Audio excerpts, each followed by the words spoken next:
Palois d'origine et ancien enseignant, Jean-Christophe Tixier se consacre aujourd'hui pleinement à l'écriture et publie aussi bien de la littérature jeunesse que des nouvelles et des romans.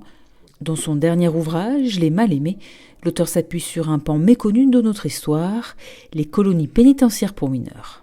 Et l'idée était de venir parler de cette thématique, moi qui est une thématique qui m'a complètement happé, qui est celle des bagnes pour enfants et adolescents. Puisqu'il y en a eu plus de 70 sur le territoire français. Ça a été une page de notre histoire qui a duré un petit peu plus d'un siècle et qui a été compliquée. Et ce qui m'intéressait d'aborder, c'était le sujet de la culpabilité collective. Moi, je me suis intéressé à un des bagnes qui était, je crois, peut-être le plus terrible de ceux qui ont existé sur le territoire français, parmi ces 70, puisqu'il y a eu quasiment 400 jeunes qui sont morts dans ce bagne de ne pas avoir été nourris, de ne pas avoir été soignés, d'avoir été battus, et tout ça en 34 ans d'existence.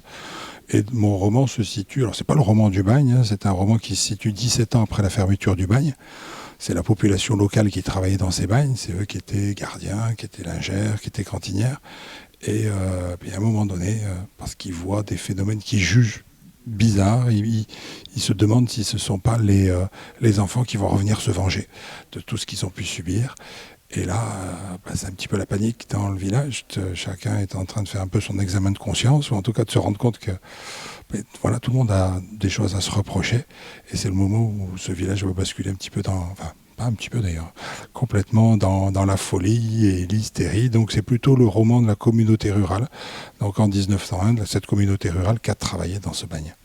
Après avoir découvert l'existence de ces bagnes, grâce au poème de Jacques Prévert, La chasse à l'enfant, et avoir fait connaissance avec ces jeunes prisonniers, ils ne l'ont plus quitté.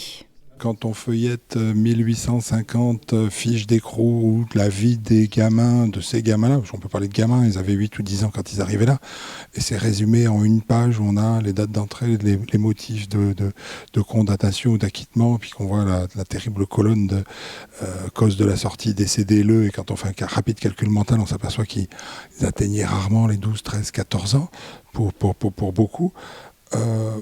J'ai pas pu m'en défaire, quoi. Ils m'ont complètement happé, ils m'ont complètement hanté, et je me voyais mal passer à autre chose, et j'ai voulu leur rendre une forme d'hommage, en tout cas en écrivant et en amenant le lecteur à baigner dans cette noirceur qu'ils ont pu vivre, même si c'est à distance. En tout cas, les faire réexister au travers de ces personnages, oui. Avec ce roman noir, Jean-Christophe Tixier a reçu 2 prix. Les Mal-aimés sont à découvrir chez Albin Michel.